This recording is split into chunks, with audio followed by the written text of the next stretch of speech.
Still pretty saddened by Ben Bova's death in 2020. He was a sci-fi favorite of mine. I picked up some of his stuff at the local bookstore. Those will be keeping me preoccupied for a month or two. Yeah, it was. I was reading him forever ago. It's one of those guys that you feel like has just been alive forever. Seems like you just lose more and more, and it's starting to be authors I've actually known along the way. I was shocked, genuinely shocked when I heard the news. Yeah, I'm actually kind of thankful we haven't heard more losses like that. We'd been losing so many great authors even before we got into the pandemic. I started wondering if that was going to accelerate. So I'm kind of thankful that we're not seeing. Yeah, I'm kind of thankful that we're not seeing more authors. Well, just more greats of all sorts of creative endeavors falling away with all this going on. Hopefully, it'll be gone soon. But again, this is the reality of us living long enough, I guess.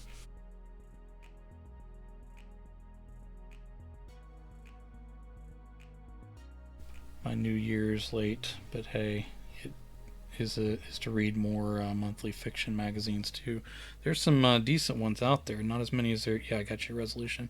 There's not as many as there used to be, but there's some pretty good ones out there.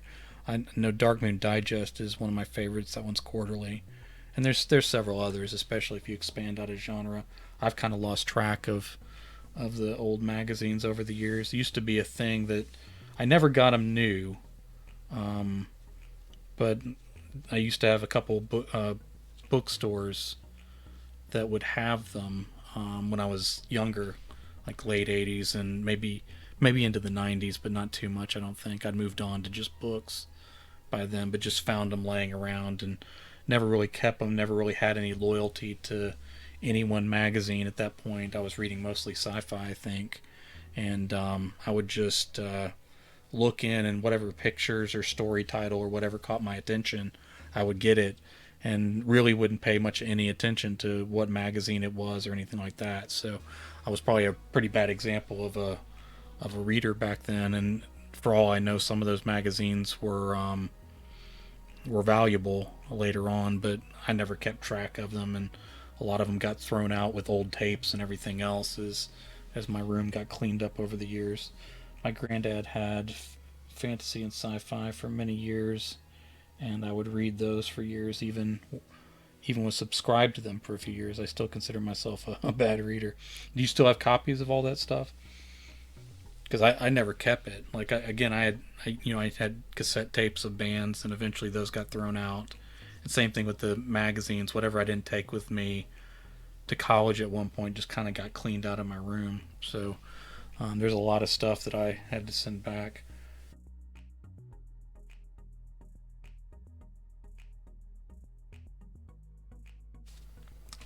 When I started rereading all of King's books in order, um, there were books that I used to own that I ended up rebuying. So um, I probably should be spending more money on independent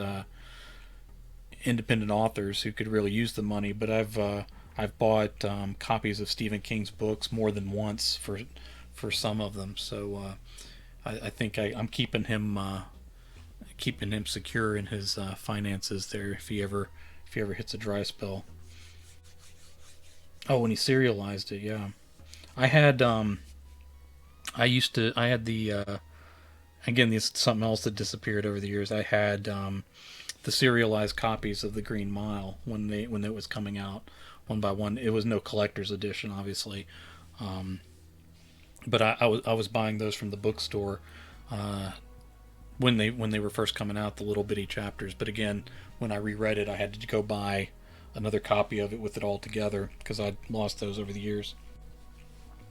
Yeah, it's not uncommon for me to double dip if I enjoy it well enough. I have even gotten paperback and then go back for hardcover. Um, yeah, I haven't been much of a book collector. I started buying up, and again, this is another author that there was a time when I owned the books, and then they kind of disappeared over the years. But I was buying up Brian Keene's books because after I finish all of King's books, which I'm hoping will be at the end of this year, but my rate of reading is not being very promising for that. I was hoping to get back then to move on to another author and read all of Brian Keene's books in order. So he produces a lot of books, but they're shorter. So I'm hoping that'll go a little faster. But again, I gotta get moving on that reading.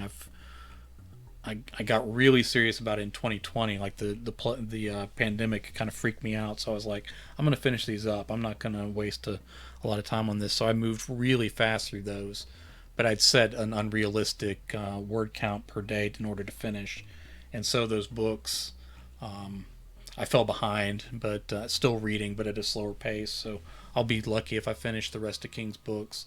I'm in the Wolves of Kala in the Dark Tower series. So the next two Dark Tower books come after that in order, and then I have maybe a little less than a third of his catalog to go. A couple big books in there, but my plan is to be all caught up eventually there.